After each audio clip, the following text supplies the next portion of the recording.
Merci de vous recevoir dans vos ménages. Multisport 24, c'est pas plus tard que maintenant, avec deux invités. Et nous avons Jean-Claude Nounamo, directeur de publication Gabon All Sport. Monsieur le directeur, merci d'être avec nous ce soir. Merci Lembris et bonsoir ou bonjour à ceux qui nous suivent. D'accord. À vos côtés, l'inamovible journaliste de Gabon Sport, de Multisport 24, on va dire sinon Gabon 24 pour être plus précis. Pour être exact, il s'agit de Rodney Ovono. Merci d'être avec nous, Rodney. Merci Lembris, ça fait plaisir de revenir souvent de temps en temps comme ça là, sur le plateau de Multisport. Avec vous, nous allons parler de ce qui fait l'actualité exactement. C'est cette sortie du ministre des Sports sur la naissance de la Ligue nationale de football féminin. On va dire que la nouvelle qui a des ailes d'oiseau est en train de s'étendre un peu partout. Messieurs, déjà d'emblée, avant peut-être de pouvoir revenir en fond en comble, la réaction des spécialistes que vous êtes sur cette question. Monsieur le directeur.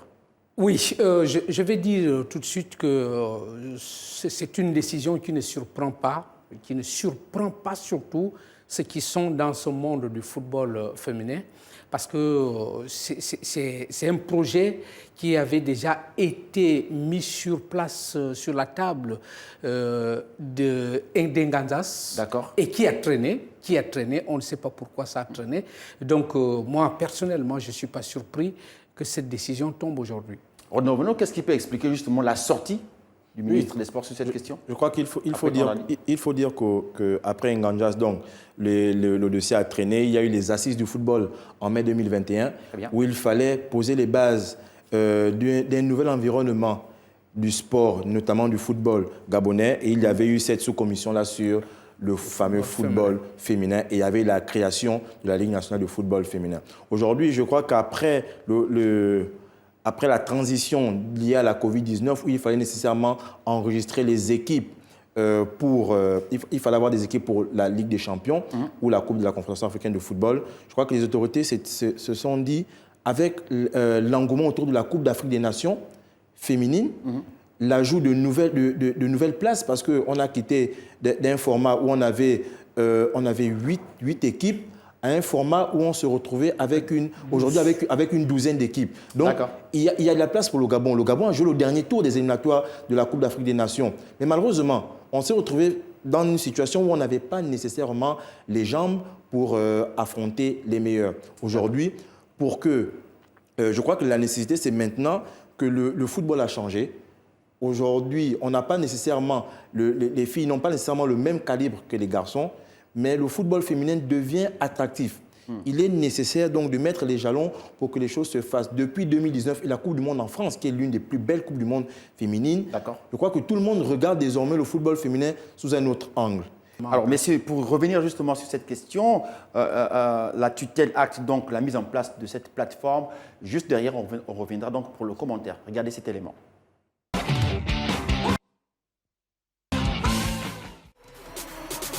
Acté par l'arrêté du ministère des Sports du 12 septembre 2022, la création de la Ligue nationale de football féminin est désormais sur la voie de la concrétisation. C'est en tout cas ce qu'a assuré Franck Guéma, le ministre gabonais des Sports, devant l'ensemble des présidents des clubs de D1 et D2, des responsables de la FEGAFOOT, de la Ligue nationale de football professionnel et la commission de suivi et d'évaluation de la Task Force. Le déroulement de la compétition pour la saison sportive 2022-2023 est prévu après la Coupe du Monde de la FIFA Qatar 2022 de janvier à juin 2023. Le football féminin dans le monde est en plein essor au regard de l'engouement des récentes compétitions continentales et mondiales. Le Gabon n'est pas en reste. Cela nécessite donc toute l'attention des dirigeants des clubs et du football national et du gouvernement de la République. Cette ferveur populaire n'a pas échappé au chef de l'État, son Excellence Ali Bongo Ondimba, qui, dès ma prise de fonction, en juin 2019, m'avait instruit de développer davantage le sport féminin, dont le football, dans sa lutte pour l'égalité des genres. La création de la Ligue nationale de football féminin rentre dans le cadre de l'égalité des genres au Gabon et la lutte contre la discrimination. Cette politique du gouvernement gabonais pour redorer la place de la femme dans le pays est plutôt bien perçue. La preuve, une enquête publiée le 3 août 2022 par le réseau panafricain de recherche par sondage révèle que 56% des Gabonais jugent satisfaisante la performance du gouvernement dans la promotion des droits et des chances en faveur des femmes. Donc c'est la Fédération gabonaise de football aujourd'hui qui revient le droit et le devoir d'organiser les choses en termes de règlement intérieur, statut, ainsi de suite, et sinon l'Assemblée générale élective. Est-ce que tout ceci sera prêt d'ici janvier, connaissant un peu la lenteur administrative de nos institutions sportives et des querelles qui existent autour. Ça aussi, il ne faut pas oublier de mettre ça. La Fédération gabonaise de football, ministère de la Jeunesse des Sports, l'INAV et quelques acteurs où le courant ne passe forcément pas. Et comment ça va se faire pour la mise en place de cette structure? Là reste le nœud du problème. Mission est donnée à la Fédération gabonaise de football de tout paramétrer pour que cette initiative publique prenne forme afin de mieux valoriser et structurer le football féminin, même si les acteurs auront le statut amateur. Autant dire que cette structure devrait permettre de poser les jalons du développement du sport roi féminin au Gabon. Il est tout aussi judicieux de préciser que l'État, via le ministère gabonais des Sports, s'est engagé à supporter de manière exclusive le transport, le logement, l'alimentation et les visites médicales des joueuses. La Ligue nationale de football féminin bénéficiera de l'accompagnement multiforme de l'État pendant sa phase pilote de 3 à 5 ans. Franguema a également profité pour trouver une solution au défaut de paiement des footballeurs et faire le point sur les alloués aux champions et à son dauphin. Voilà, nous revenons donc sur ce plateau, messieurs, sur cette question qui aujourd'hui réjouit plus d'un, fait réjouir plus d'un. Alors, Jean-Claude Namo, oui, on acclame de demain, on va dire, cette nouvelle ligue, mais comment va-t-elle vivre? Comment elle va fonctionner? Autant de questions. Oui, Lembris, je suis de ceux qui se réjouissent de la création de cette Ligue nationale de football féminin pour avoir été pendant un certain temps dans le combat de la promotion et de la revalorisation du football féminin. Okay. Alors, l'annonce est faite, la Ligue va être créée, ou pratiquement elle est déjà créée. C'est tous les contours de cette Ligue qui vont poser problème ou qui pourraient poser problème. Comment elle va fonctionner? Selon mes informations, de 1, c'est les présidents de D1 et D2 qui sont membres, qui sont les électeurs. D'accord. Alors, et ce n'est pas tous les présidents, c'est les présidents des clubs qui ont des sections féminines. Et on sait, moi je le sais, qu'il n'y a que 6 clubs en ce moment de D1 et de D2 qui ont des sections féminines. Est-ce que c'est les 6 clubs qui seront le collège électoral? Ça, c'est un point d'interrogation. Alors, nous connaissons déjà les turpitudes de la LINAF. Comment la LINAF a été mise en place et quelles difficultés de fonctionnement elle constitue aujourd'hui. J'ose bien penser et croire qu'on ne va pas vivre les mêmes travers. Surtout que, et ça, je pense que cette fois-ci, l'argent de la FIFA sera beaucoup plus lisible et visible quand la Ligue nationale de football féminin sera créée. D'accord. Est-ce que justement, Renaud Vonno, on ne va pas revenir sur les mêmes couacs déjà que l'on rencontre avec la LINAF justement et les clubs aussi qui prennent part déjà, qui sont, on va dire, professionnels, j'entends, qui eux, en leur sein, ont justement des ligues féminines aujourd'hui, ont des équipes féminines. Et puis, on sait que, c'est là ce que le ministre a annoncé, on parle aujourd'hui que ce soit une ligue amateur justement et que l'administration, au moins le gouvernement, s'est engagé à pouvoir notamment s'occuper encore de tout ce qu'il faut. Bon, autant de moyens, quand on sait comment cette histoire fonctionne. Alors, ça peut être aussi un peu la boîte de Pandore, dans la mesure où on peut se retrouver à investir dans le football féminin pendant 3 à 5 ans, et les clubs qui ont des sections féminines ne cherchent pas des sponsors pour s'autofinancer. Aujourd'hui, on a la problématique de la structuration des clubs. Comment sont structurés ces clubs-là? Généralement, on a un président super puissant et il joue tous les rôles. Aujourd'hui, un club doit avoir une hiérarchisation assez définie et bien définie. Il faut qu'un club ait, à défaut d'avoir aujourd'hui des centres, des stades ou bien des structures, des infrastructures sportives pour chaque club, il faut au moins que les clubs aient des boutiques pour vendre leurs produits. C'est déjà une étape, avoir au moins des rentes propres. Maintenant, si les clubs font comme cela s'est passé lorsqu'on a professionnalisé le football, où l'État a injecté énormément d'argent et les clubs se sont assis sur cet argent-là, et qu'on se retrouve quelques années plus tard, par exemple, à dire que les clubs sont endettés, alors que l'État a financé le football dit professionnel pendant pas mal d'années. Donc aujourd'hui, les clubs devraient trouver les rudiments pour ne pas tomber dans les mêmes travers. Il serait vraiment judicieux que chaque club réfléchisse à un modèle économique viable dans la durée, parce qu'après les 5 ans, ou du moins après 3 ou 5 ans, l'État va clairement décider de ne plus investir. Donc, évitons d'avoir un championnat, ou du moins une ligue qui sera financée pendant 5 ans, et lorsque l'État va se retirer, on va se retrouver avec des problèmes. Donc, c'est à chaque acteur du football féminin de réfléchir de façon scrupuleuse à ce qu'il n'y ait pas de soucis dans les mois ou dans les années à venir. Ok, messieurs, la question va se poser également sur le plan national. On veut une ligue nationale, d'accord. Mais on sait qu'à Libreville, ce sont essentiellement les clubs, certains clubs des premières divisions qui correspondent au cahier de charge voulu aujourd'hui par le ministère de la Fédération, par le ministère des Sports. Mais l'autre question, c'est la question des infrastructures, monsieur. Sur quel terrain? Quand on sait déjà que rien que la réparation du stade de l'Amitié à Ngondié, on parle d'un peu plus de 6 milliards de francs, d'accord, pour restructurer ces installations, monsieur. Oui, moi je rebondis beaucoup plus sur le concept de championnat national de D1 pour dire simplement que ne seront admis pour cette année expérimentale que les clubs de D1, D2, les sections féminines.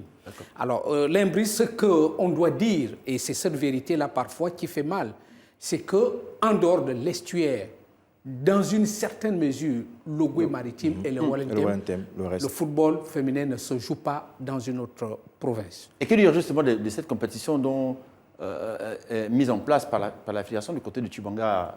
Oui, on va peut-être en parler. Non, s'il faut qu'on en parle en 2 minutes, c'était un tournoi, le tournoi de Tchibanga, et c'était un tournoi interprovincial, c'est-à-dire que c'est chaque province qui formait une équipe.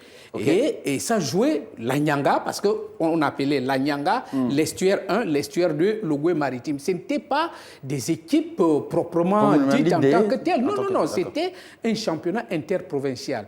Alors, le but était effectivement, malheureusement, ça aussi, on n'a pas compris ce que Pierre-Alain voulait faire. C'est effectivement, le but était de promouvoir, de relancer le football féminin. Mais ça n'a pas été compris. Je vous assure que... Et ce championnat national de D1 de féminin qui va se jouer, je parie qu'il va se jouer juste avec 3 provinces pour un départ. Parce qu'on sait que dans d'autres provinces, il n'existe pas de football féminin. Redevenons les installations aujourd'hui. Les installations, je rassure, avec ce qu'on a, on ne va pas réinventer la roue, on ne va pas construire des stades en 4 ou 5 mois.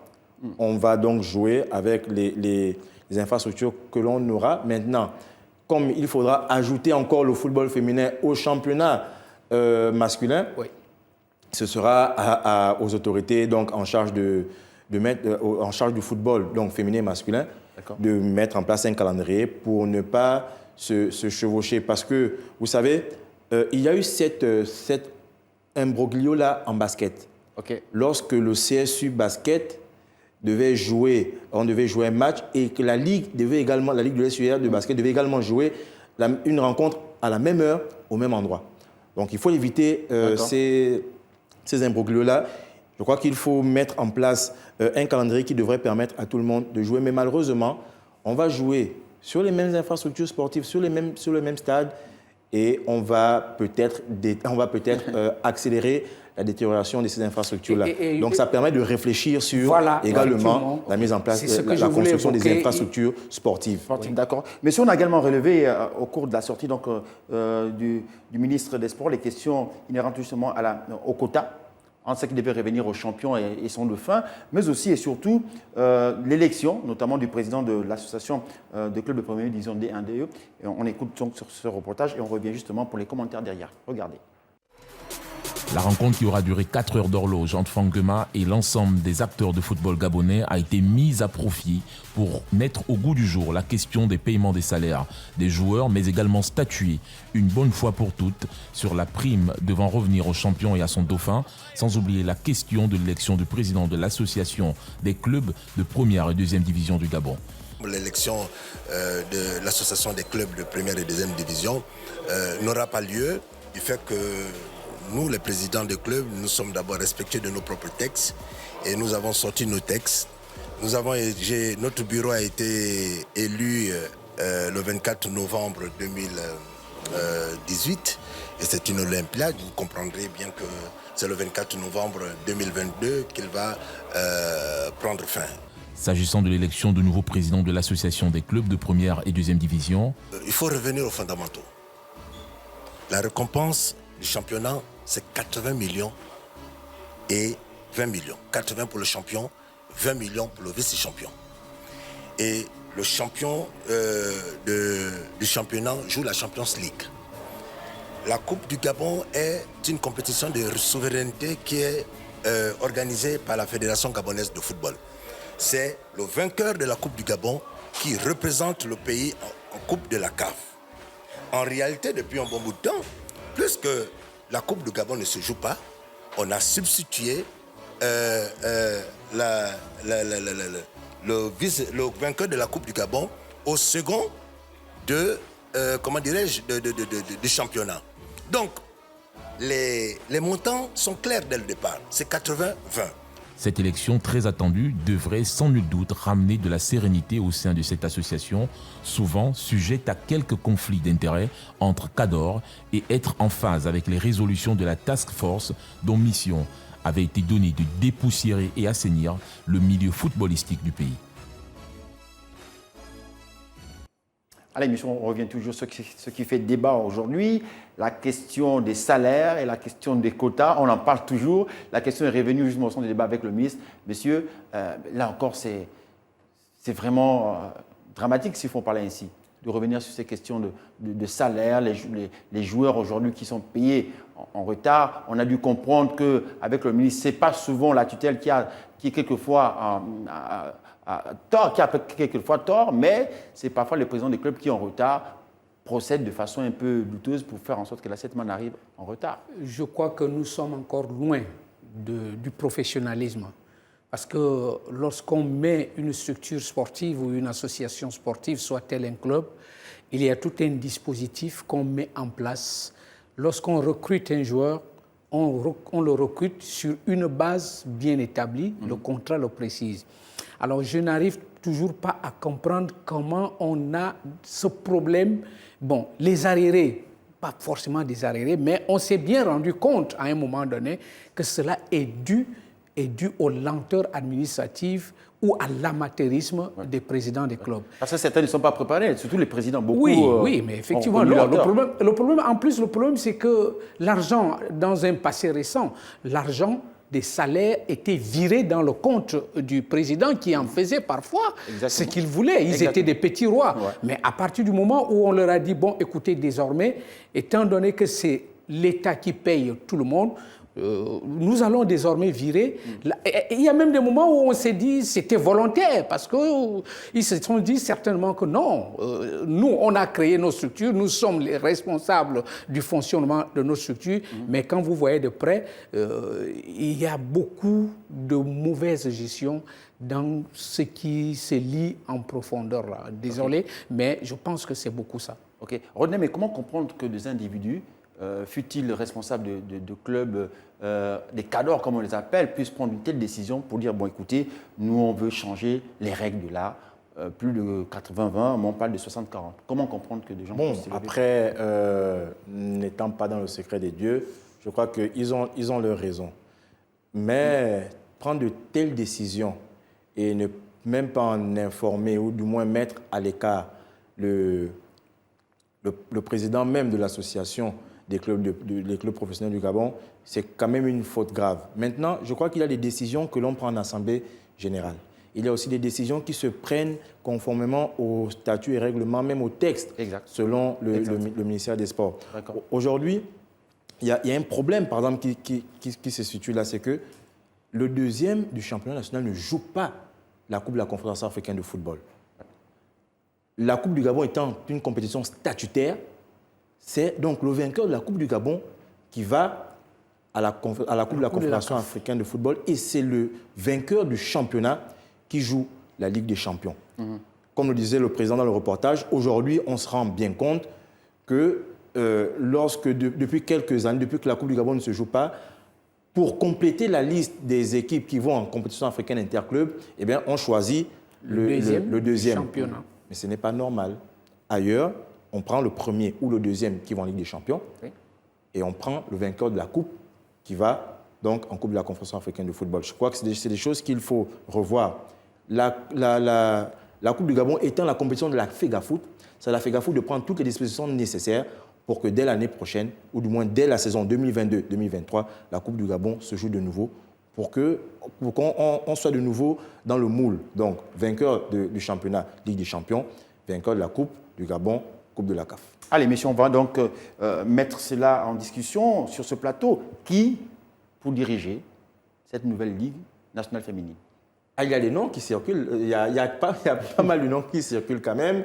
Dans différents forums et tout ça, on n'entend pas de Bérangère Minant, on n'entend pas de Léo Kadi, Ntsam. Donc, c'est des femmes qui connaissent assez bien le milieu du football féminin gabonais pour avoir évolué. Mais il y a d'autres noms. Il y a plusieurs personnes aujourd'hui qui sont capables de diriger cette entité-là. Maintenant, c'est on va dire quoi, c'est comme une élection, parce que ce sont les présidents ce sera une élection. Ce sera une élection. Donc, ce sont les présidents des clubs de première et deuxième division qui ont des sections féminines qui vont voter. Donc, maintenant, il faudra aller à la rencontre de ces présidents-là et à chacun de démontrer qu'il est capable de gérer. Est-ce qu'il faudra forcément une femme? Effectivement, j'allais venir sur ce débat en disant simplement que c'est une proposition faite par le ministre que ce soit une femme, mais il n'est pas forcément dit que la présidente doit être une femme. Lorsqu'on sait, lorsqu'on sait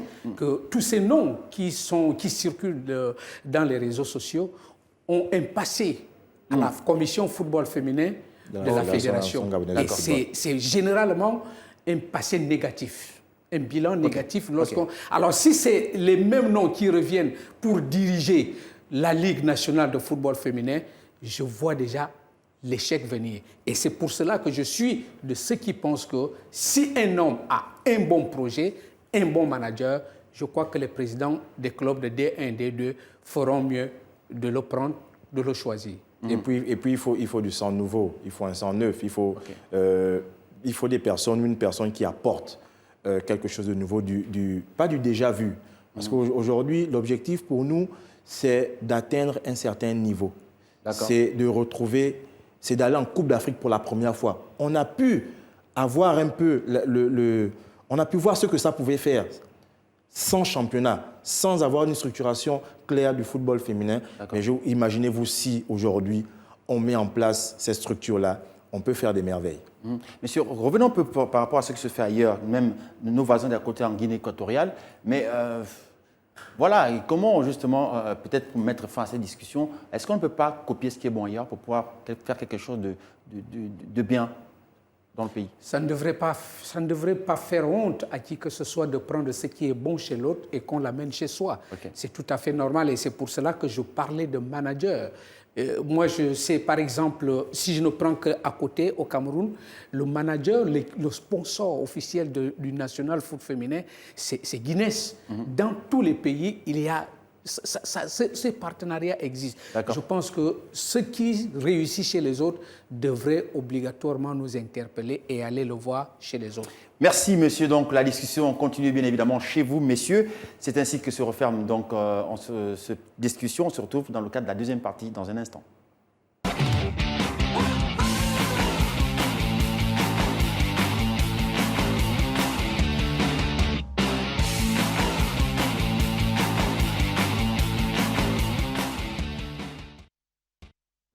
Alors, si c'est maintenant que vous ouvrez vos postes téléviseurs, vous êtes bien dans la deuxième partie de Multisport à 24. Et sur ces plateaux, nous avons deux invités et non de moindres. Nous avons monsieur, donc, le président du collectif des maîtres de kickboxing et de full contact du Gabon. Il s'agit de maître Moses Alain Ngonga Oka.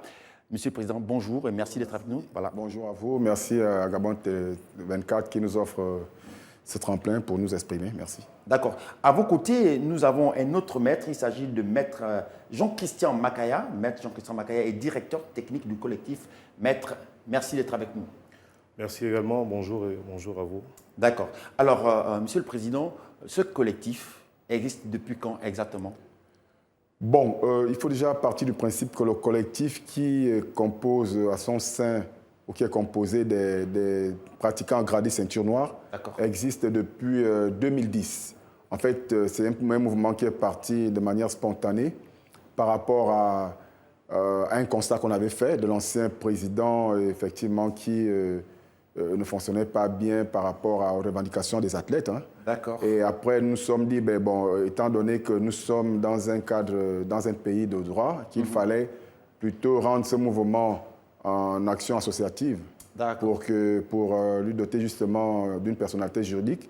Et pour cela, il a fallu que l'on suive les conditions de la loi 35/62, qui aujourd'hui a fait de ce mouvement une association sportive. D'accord. Alors, c'est une association qui se veut nationale. Donc, alors, comment est-ce que ce regroupement s'est-il fait quand je vois que c'est une association des maîtres, justement, je vois le kickboxing et d'autres disciplines. Lesquelles exactement? Bon, on va parler en général du kickboxing. Mais là-dedans, nous parlons d'abord des sports de combat boxe pied-point. D'accord. Donc, à l'intérieur, nous avons le kickboxing qui englobe tout, notamment le full contact. Et d'autres disciplines qui sont encore embryonnaires. Mais nous préférons rester dans le domaine de kickboxing full contact. D'accord, kickboxing et full contact. Oui. Donc, je vais me tourner du côté donc, du directeur technique. Monsieur le directeur technique, comment est-ce que ça peut se faire? Comment ce mélange se fait-il en matière de compétition? Comment est-ce que vous organisez? Comment comptez-vous organiser vos compétitions? Et si les compétitions existent déjà, alors comment est-ce que cela se fait sur le terrain? Ok, merci. En fait, les compétitions s'organise de la manière suivante, c'est-à-dire que lorsqu'on parle du full contact pour la version low kick, parce que le tout, c'est du kickboxing. D'accord. Donc, il y avait des combats spécifiquement en full contact, puis en low kick, et aujourd'hui, il y a le K1 qui s'ajoute. Donc, le tout, c'est ce qui regorge, en fait, qui donne nom à cette discipline kickboxing. Donc, boxe pied-point. Maintenant, les compétitions s'organisent de cette façon. C'est-à-dire que si on a 20 combattants, à raison de 5 en full contact, on va dire 5 en low kick, 10 en K1, mais ça va s'organiser de façon ordonnée. Voilà, et il faut avouer que le règlement, il est universel. Maintenant, après, chaque, je veux dire comme ça, sous-discipline a son règlement, mais qui respecte la norme du kickboxing. D'accord, alors tout ça, c'est un petit millimélo, on va le dire comme ça. Et comment est-ce que va se faire alors l'équipe d'une équipe nationale s'il faut aller justement vers cette mise en place? D'accord. Pour une équipe nationale, évidemment, il y a des championnats provinciaux qui emmènent au championnat national. Et ensuite, il y a une présélection qui se fait. Maintenant, la version full contact étant en voie de disparition, les instances internationales misent beaucoup plus sur les versions low kick et K1. Ce qui sous-entend qui ne sous-entend pas tout de suite que le full contact est désormais supprimé, mais il y a des pays qui fonctionnent encore avec la version full contact. Donc sur le plan international, voilà comment ça se fait. D'accord. Alors on va aller avec donc, Monsieur le Président, dites-nous un peu, il existe déjà une relation entre votre vie associative justement et les internationales? Si oui, y a-t-il déjà des contacts? Comment est-ce que ça se fait? Bon, le collectif des maîtres a un partenariat avec la WICA, qui est une fédération internationale. D'accord. Je tiens d'abord à préciser et à le rappeler, le Gabon, par le biais de sa fédération gabonaise de kickboxing, hein, on fera sûrement un tour là-dessus, était affilié à la fédération internationale WACO. Bon, il fut un temps, je crois, ça fait plus de 4 ans que le Gabon n'est plus membre à la WACO parce qu'on a été on a été suspendu des activités de la WACO. D'accord. Donc, le Gabon, dans ses activités concernant le kickboxing, n'est plus affilié à aucune fédération internationale. Sauf que le collectif, en tant qu'association, a un partenariat affilié à la WICA, parce que nous avons des ambitions aussi grandes que la fédération, puisque c'est une association nationale. Et à partir de là, nous traitons sur certaines formations, mais bon, nous sommes encore dans nos débuts. D'accord. Alors, on va parler un peu de votre emplacement sur le plan local, parce que j'ai eu dire que ça fait quand même depuis 2010 que, tant mieux que mal, l'association essaie de pouvoir petitement faire son chemin. Alors, sur le plan national, la discipline existe déjà ici à Libreville, je crois, et l'intérieur du pays. Qu'en dit-on? La discipline existe sur on va dire, sur le territoire national, parce que voilà, le kickboxing existe bel et bien en dehors de Libreville, de l'estuaire, dans le Oué maritime à Port-Gentil. Ça existe. Dans le Moyen-Ogoué, à Lambaréné, le kickboxing est bien implanté, dans le Oué Vindo et dans le Haut-Ogoué également. D'accord. Donc ça veut dire que sur le plan national, vous avez une compétition et comment devrait se faire la mise en place justement de cette équipe, entre guillemets une équipe nationale pour pouvoir défendre les couleurs du pays? Pour pouvoir défendre les couleurs du pays sous la bannière du collectif de maîtres, bien sûr. Ok. Bien, il y a un travail de fond qui se prépare pour la mise en place de toute cette préparation-là. Donc, du coup, on ne va pas là tout de suite énumérer ces éléments-là. D'accord, ok. Donc, messieurs, vous restez avec nous encore, monsieur le président et monsieur le directeur technique, pour justement suivre cet élément. Il s'agit bien évidemment de la stat de la semaine. C'est sur Métis-Sport 24 et on regarde. Remco Evenepoel est le nouveau roi du cyclisme sur route. Ce dimanche, le Belge, par ailleurs coureur de la Quick Step, s'est adjugé le titre mondial sur la course en ligne à Wollongong en Australie. Remco Evenepoel, qui a livré un véritable récital, s'est imposé au terme d'un raid solitaire de 25 km. Mais que retenir de cette victoire de Remco Evenepoel? La réponse en chiffres. Remco Evenepoel est devenu ce dimanche le premier coureur depuis 1989 à remporter un grand tour et à être sacré champion du monde la même saison depuis Greg LeMond en 1989. Si l'Américain avait remporté le Tour de France, le Belge Remco Evenepoel est par contre le premier coureur de l'histoire à remporter le Tour d'Espagne et le Mondial la même saison. Âgé de 22 ans et 243 jours, le Belge Remco Evenepoel est devenu le 7e plus jeune champion du monde de l'histoire. Il est devenu par là même le 5e plus jeune coureur à s'imposer au championnat du monde en ligne après la Seconde Guerre mondiale. La ligne des stats de Remco Evenepoel ne s'arrête pas là. Il est d'ailleurs le premier Belge depuis Philippe Gilbert à avoir été sacré champion du monde. C'était il y a 10 ans. En remportant le mondial de cyclisme, Remco Evenepoel est rentré dans le cercle très fermé des 6 coureurs de l'histoire à avoir remporté Liège-Bastogne-Liège et le mondial la même saison. Après Moreno argenté en 1986, Bernard Hinault en 1980, Eddy Merckx en 1971, Rick Van Looy en 1961 et Stan Ockers en 1955. Avec son titre en Australie, le cycliste de la Quick Step se classe comme étant le 4e coureur à remporter un monument, un grand tour et le mondial sur route la même saison après Alfredo Binda en 1927, Eddy Merckx en 1971 et Bernard Hinault en 1980. Voilà, c'était donc là la stat de la semaine sur Métis-Sport 24. Messieurs, les champions, ça vous fait rêver. Je vais même lui dire, entre guillemets, qu'il y en a quand même qui ont déjà pignon sur rue, qui, tant mieux que mal, essaient notamment de pouvoir relever les défis qui se présentent devant eux. C'est des techniques. Oui, mais malgré les difficultés qu'on traverse actuellement, ce n'est pas un secret. La discipline essaie de se relever tant bien que mal. Mais bon, elle se relève. Donc, on va dire comme ça que d'ici là, elle sera totalement debout par l'entremise certainement d'une élection déjà fédérale dont le président peut mieux avoir des termes. On se retourne vers M. le Président, justement. Voilà. Quelle est la relation que vous avez déjà avec le ministère des Sports et peut-être aussi la fédération? Parce que je sais que vous êtes une association.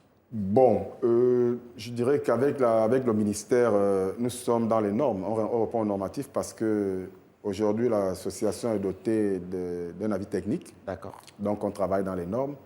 Maintenant, quant à la fédération reste inexistante jusque-là. Okay. Bon, il se trouve que le ministère évite de s'immiscer un peu dans des problèmes de fédération, okay. Ce qui fait que le bureau sortant, selon la norme, c'est le bureau sortant qui devrait organiser l'élection fédérale. Et depuis plusieurs années, c'est resté statu quo. Donc, les rapports, nous n'avons vraiment pas de problème avec la fédération, sauf que, bon, c'est peut-être le bureau qui tarde à organiser, à mettre en place un nouveau bureau fédéral. Et pour cela, effectivement, il faudrait qu'on le signale plus haut pour dire que lorsqu'on parle en termes d'équipe nationale, seule la fédération est en habilité, effectivement, à composer une équipe nationale pour représenter le Gabon concernant la discipline spécifique. Donc nous ne pouvons répondre qu'à une compétition, peut-être des invitations, peut-être des Open, ainsi de suite. Mais dire que le collectif va former une équipe nationale, non, ce n'est pas de notre ressort, c'est du ressort de la fédération. Monsieur le Président, est-ce que l'absence de la fédération n'impacte pas un peu négativement ou ne freine pas un peu vos activités quand on sait que vous avez peut-être une vision, vous voulez aller loin, vous voulez surtout représenter le pays un peu plus haut? Bon, la fédération ne va pas freiner, ne peut même pas freiner les activités du collectif. Mais la fédération freine le Gabon dans le domaine du kickboxing. Justement, en parlant de ça, je voyais le Gabon, justement. Si voilà, donc c'est pourquoi nous avons toujours demandé, je crois qu'à maintes reprises, nous avons demandé à ce que l'élection soit faite. Bon, nous espérons que d'ici la fin de l'année, une élection va être organisée, justement pour la mise en place d'un nouveau bureau.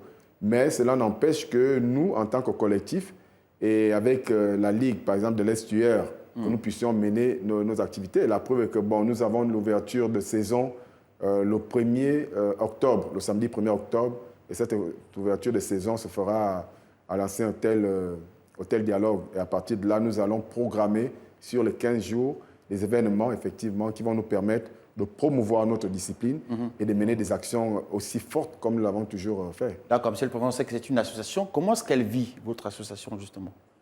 Là est le problème. L'association, avec la bonne volonté de tous les gradés qui composent cette structure, ne vit que de nos cotisations. D'accord. Et dire qu'avec ces cotisations, nous pouvons faire, on va dire, des événements énormes, c'est trop nous mentir. Donc, nous avons espéré, et nous l'espérons encore, qu'étant donné que nous sommes en règle, nous souhaitons vraiment au moins une aide de la part du ministère. Nous savons que, et là nous tenons à féliciter le ministère, notamment le ministre Franck Nguema et son équipe, parce que lorsque le collectif a été amené à organiser le stage de formation des entraîneurs sur le secourisme et le monitorat, le ministère nous a doté justement une aide sur le plan technique. Donc les techniciens sont arrivés, ils ont supervisé le stage, sauf que bon, sur la partie technique, des experts du collectif se sont justement occupés de ça. Donc ça, c'est déjà un grand soutien. Alors maintenant, pour les joutes à venir, dire que nous pouvons nous aventurer dans ce domaine ou dans ce secteur sans appui financier ou matériel, c'est quand même difficile. C'est vraiment difficile. D'accord. Donc, messieurs, vous restez avec nous. Je m'en vais juste vous proposer ce qui est d'actualité dans ce programme. Il s'agit du Multi-Sport Express de la semaine. On se retrouve juste derrière.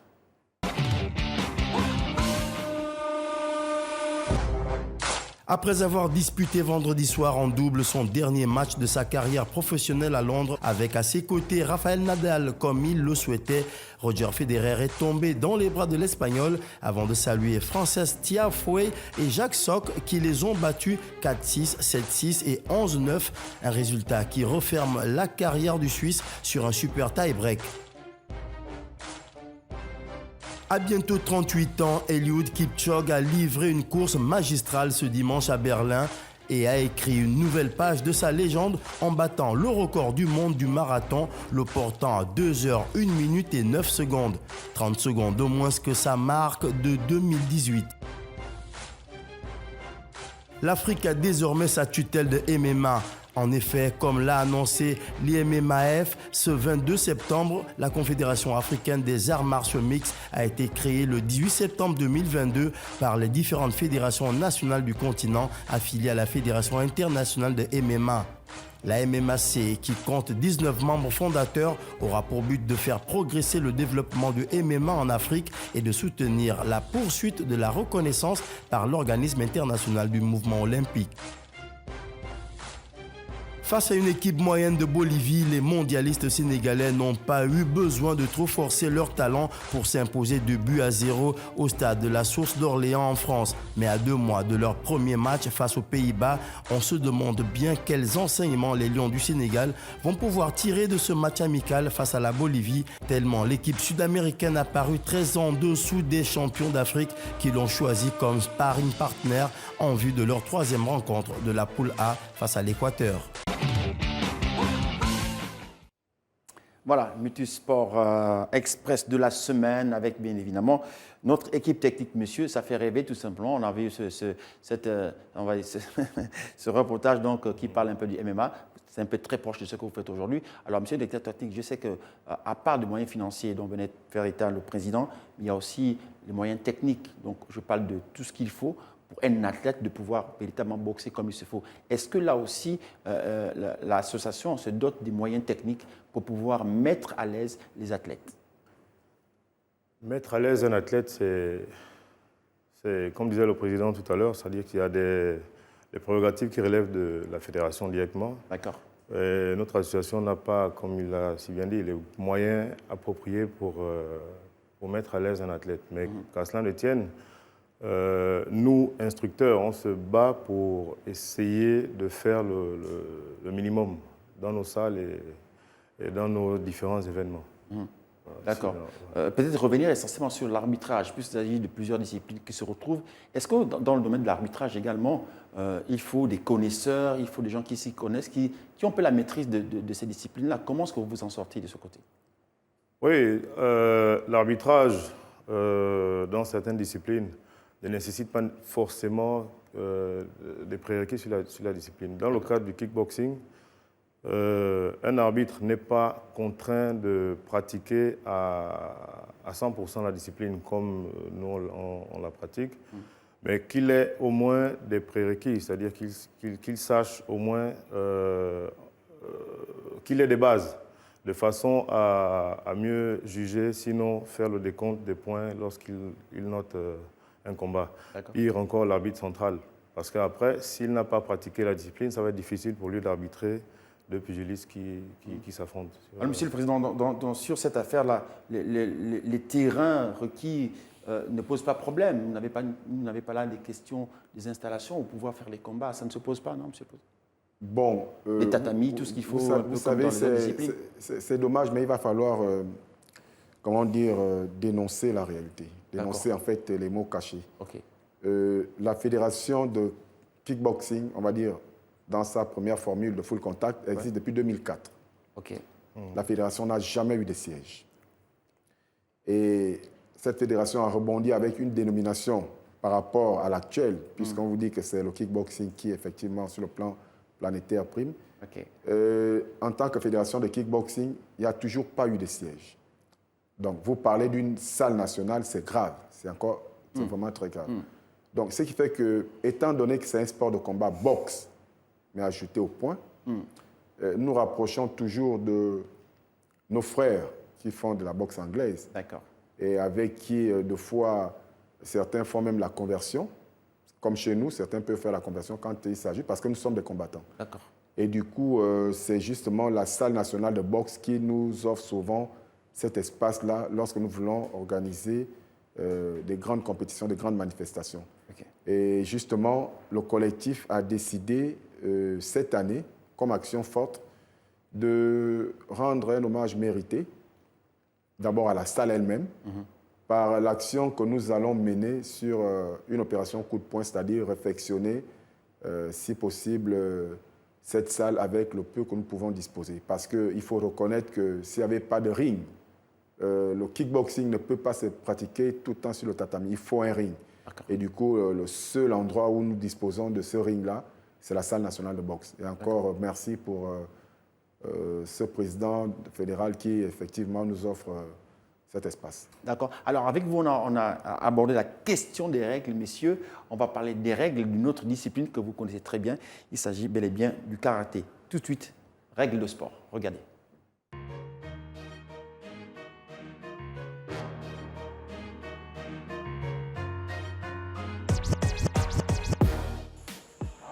Vous avez sans doute reconnu la discipline. Il s'agit de karaté et précisément du kata. Le kata qui est un enchaînement de techniques codifiées qui simulent un combat entre un ou plusieurs adversaires. Salut à tous et merci de nous rejoindre dans ce numéro de Règles de sport consacré au kata. Avec nous pour en parler, Maître Lafont Beka, il est deuxième dan en karaté et surtout président de l'association Kamikaze Contact Combat. Allez, on y va pour les explications.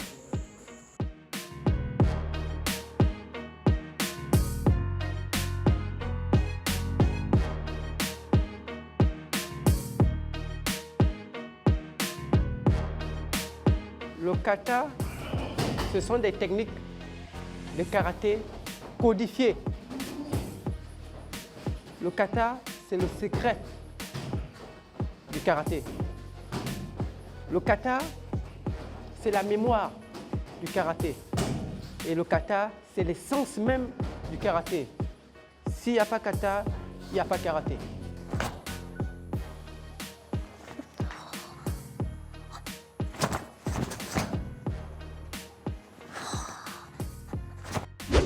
Alors maître, à quoi sert le kata? Explication. Le kata, avant tout, c'est la défense. C'est une forme de défense suivie de l'attaque. Dans la démonstration, par exemple, que je vais t'effectuer, c'est ce qu'on appelle un combat, proprement appelé un bunkai, c'est-à-dire c'est une démonstration du kata. Vous voyez que quand on le fait, nous sommes face à plusieurs adversaires. Seul toi-même connais à quel endroit, à quel niveau est placé cet adversaire. Vous avez toutes sortes, vous avez les attaques, vous avez les déplacements, vous avez les blocages. Et la posture maître, qu'en est-il de la posture en kata? Explication. Le karaté, c'est le shingitai. En particulier quand on fait du kata. Vous rentrez dans votre fer, donc vous devenez votre moule. Ceci étant, vous pouvez commencer vos mouvements. Et c'est vachement synchronisé. Il y a des temps de respiration. Il faudrait que votre technique, votre posture et votre état d'esprit fassent un avec la technique. OK? Et là-dessus, vous avez le droit à libérer 2 fois l'énergie vitale, qu'on appelle le kiai. Et automatiquement récupérer et garder le même état d'esprit jusqu'à ce que vous terminez. Et quand vous terminez automatiquement, vous avez besoin de récupérer toute l'aura. Donc revenir à vous et repartir de vos mouvements. Oups maître, combien de types de kata existent-ils? Explication. Dans le kata, techniquement, vous allez trouver par exemple les kyon. Ok? C'est quoi les kyon? Quand à peine vous apprenez le kata, on vous met d'abord, vous allez en ligne droite. Ok? Vous avez les kyon, après les kyon, vous avez ce qu'on appelle les kyon kata. Tout cela encore, ce n'est pas encore le kata. Ce sont les kyon qui vous amènent à faire des kyon kata. Et après les kyon kata, vous avez maintenant la forme qu'on appelle le kata.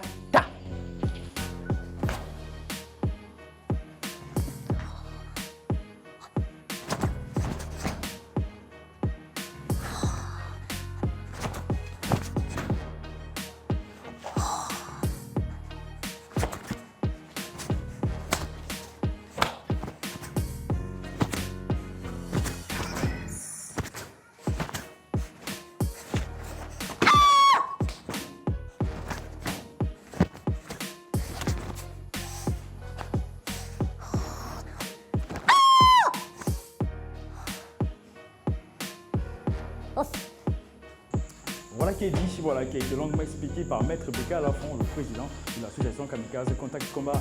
On espère qu'avec toutes ces explications, le kata en karaté a été secret pour vous. En attendant, moi je continue mon entraînement.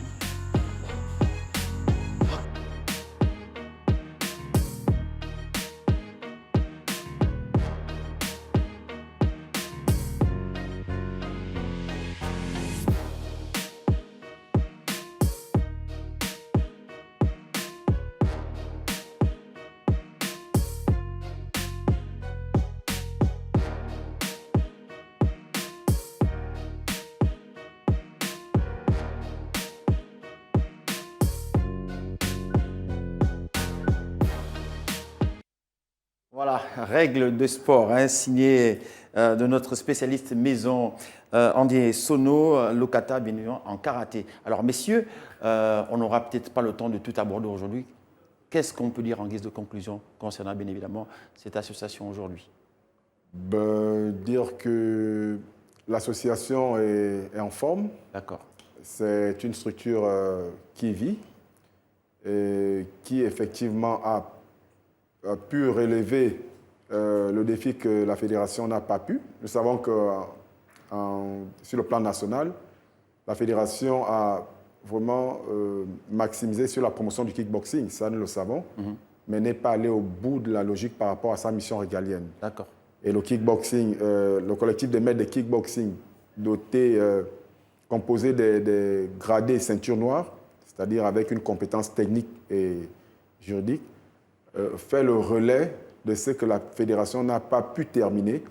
Mais on ne va pas dire en petite échelle puisque c'est une association nationale, mais on va dire surtout dans le cadre national. D'accord. Donc le collectif des maîtres vraiment vit et nous rappelons que nos activités qui vont de manière officielle commencer pour la saison 2022-2023, commencer le 1er octobre, feront que nous puissions, dans un temps aussi court, maximiser tout ce qu'il y a comme énergie pour effectivement redynamiser notre discipline qui est notre sport de prédilection. D'accord, donc merci Monsieur le Président, c'est sur vos propos justement que nous reformons cette émission dans les deuxième partie. Merci donc de nous avoir suivis.